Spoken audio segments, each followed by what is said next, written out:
Classic cars are now selling for as much as $1 million mansions, with Australian models some of the top collectibles. Car experts say getting in on the ground level now can pay off in the future if you know where to invest. For Craig O'Brien, his prized ute is more than a set of wheels. The Craig Lowndes edition makes it somewhat special. There are only 650 produced through Ford. Snapped up for $12,000 just 3 years ago, it's now worth 20 grand. He's hoping it'll be a future classic, worth much more, especially with V8s on the way out. I'm hoping that one day my kids might get benefit of it. Car broker Bob Aldons says he could be onto a good thing. Ford and Holden utilities will appreciate for good quality cars.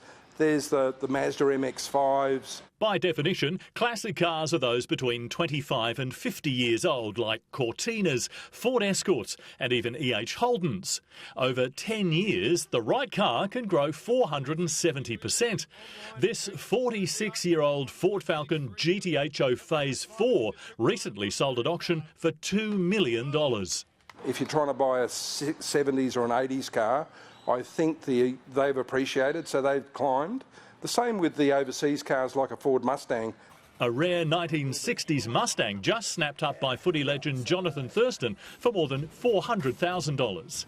But now it's cars of the 90s that will be the next future classics.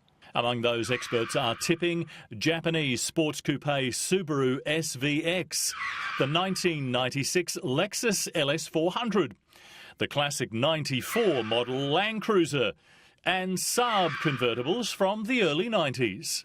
If you want to increase the value of a classic car, be prepared to restore it or find someone who can, or hang onto it for a long time. It's often better to buy privately rather than from a dealer, and look for a car that's had one owner over many years. And if you can find a good one and keep it in as original condition as possible, who knows, you can make a little bit of money.